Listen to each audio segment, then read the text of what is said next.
Lecture quotidienne de la Bible. Jour 37.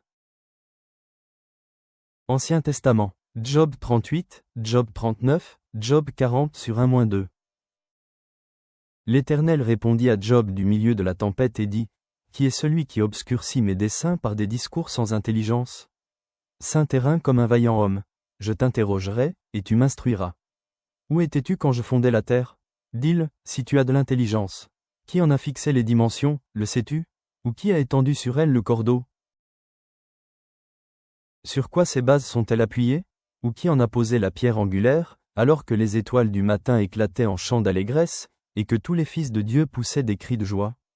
Qui a fermé la mer avec des portes, quand elle s'élança du sein maternel ? Quand je fis de la nuée son vêtement, et de l'obscurité ses langes ? Quand je lui imposai ma loi, et que je lui mis des barrières et des portes ?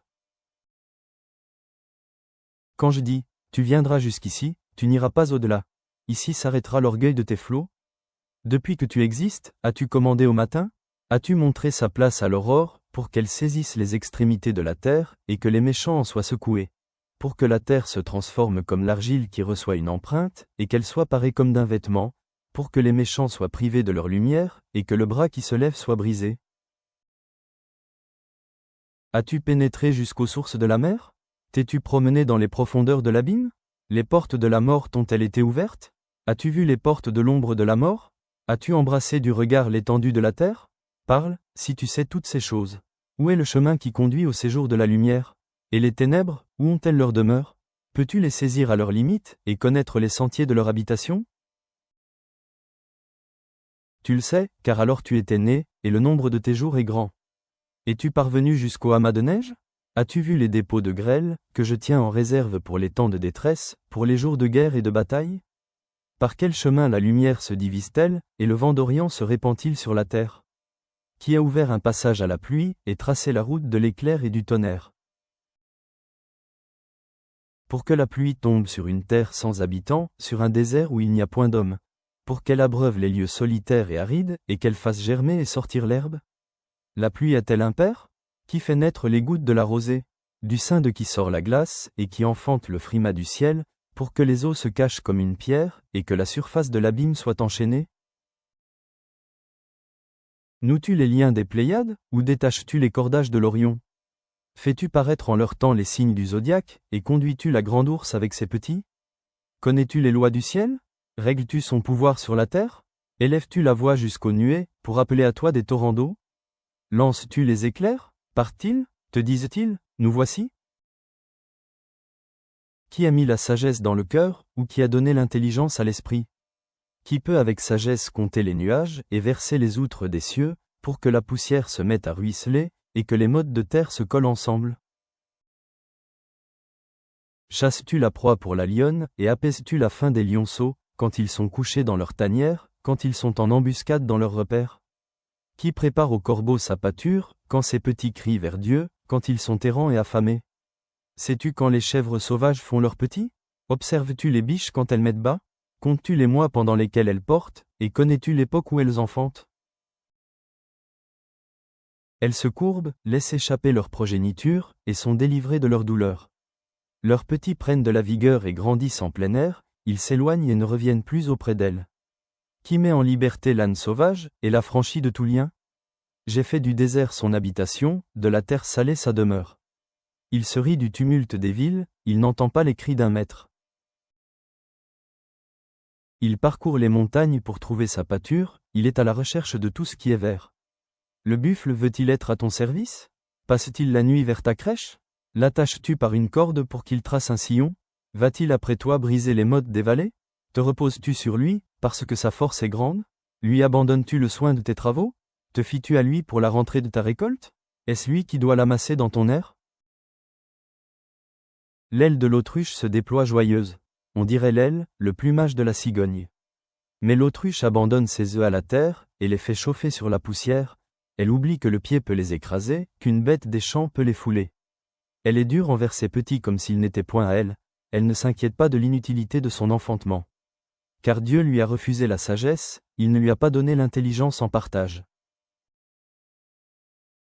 Quand elle se lève et prend sa course, elle se rit du cheval et de son cavalier. Est-ce toi qui donnes la vigueur au cheval, et qui revêt son cou d'une crinière flottante? Le fais-tu bondir comme la sauterelle? Son fier hennissement répand la terreur. Il creuse le sol et se réjouit de sa force, il s'élance au-devant des armes. Il se rit de la crainte, il n'a pas peur, il ne recule pas en face de l'épée. Sur lui retentit le carquois, brille la lance et le javelot. Bouillonnant d'ardeur, il dévore la terre, il ne peut se contenir au bruit de la trompette. Quand la trompette sonne, il dit « En avant !» et de loin il flaire la bataille, la voix tonnante des chefs et les cris de guerre. Est-ce par ton intelligence que l'épervier prend son vol, et qu'il étend ses ailes vers le midi? Est-ce par ton ordre que l'aigle s'élève, et qu'il place son nid sur les hauteurs? C'est dans les rochers qu'il habite, qu'il a sa demeure, sur la cime des rochers, sur le sommet des monts.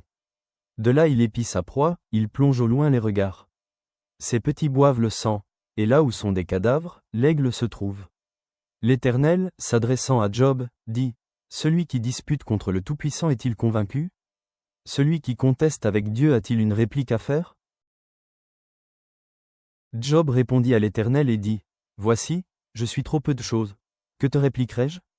Je mets la main sur ma bouche. J'ai parlé une fois, je ne répondrai plus. 2 fois, je n'ajouterai rien. »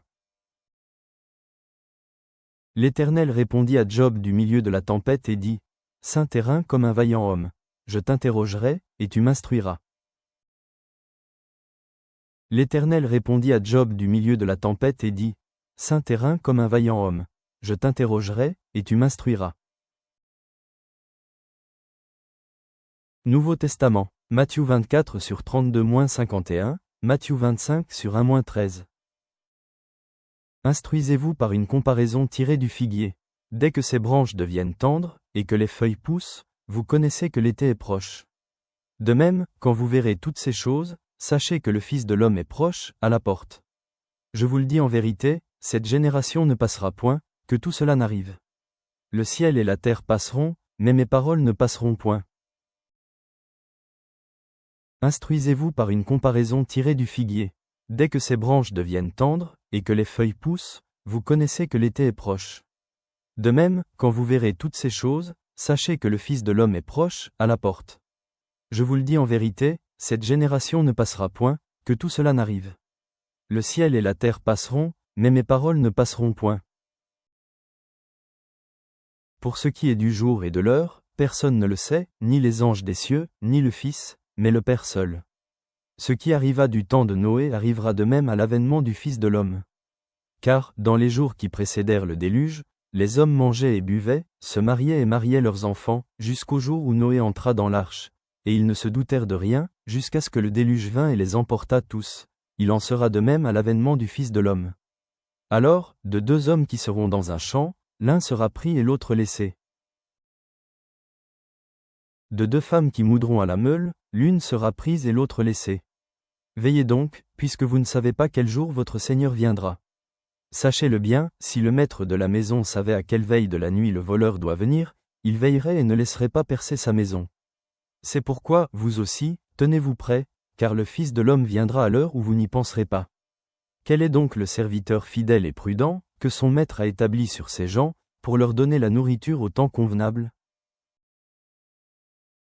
Heureux ce serviteur, que son maître, à son arrivée, trouvera faisant ainsi. Je vous le dis en vérité, il l'établira sur tous ses biens. Mais, si c'est un méchant serviteur, qui dise en lui-même, « Mon maître tarde à venir », s'il se met à battre ses compagnons, s'il mange et boit avec les ivrognes, le maître de ce serviteur viendra le jour où il ne s'y attend pas et à l'heure qu'il ne connaît pas.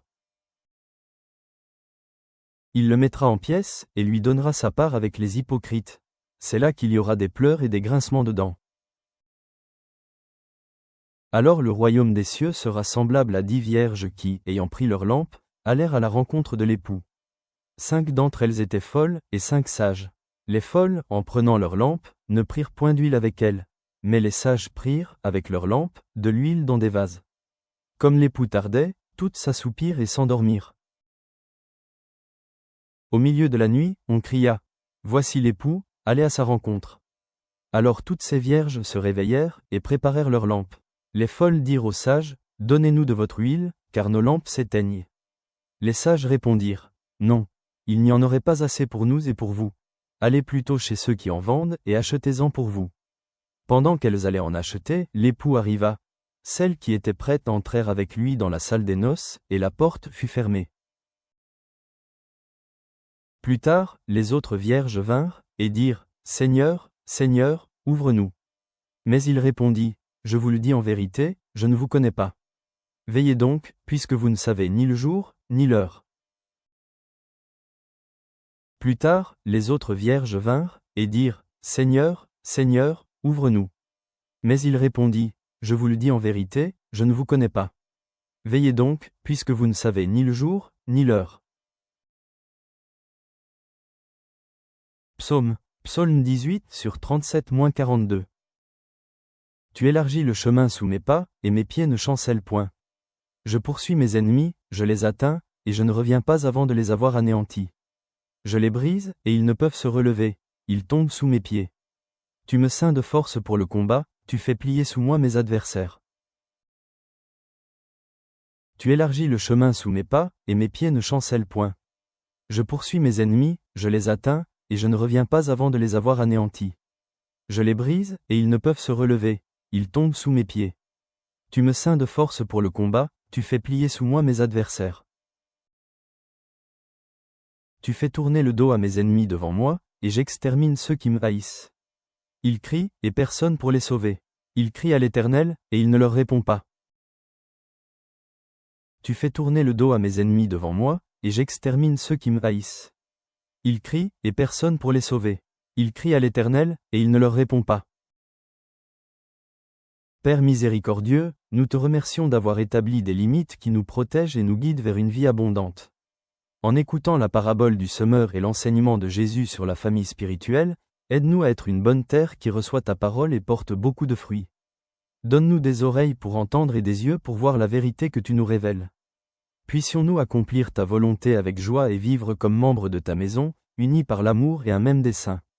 Dans la paix et la puissance du Christ, nous prions, Amen.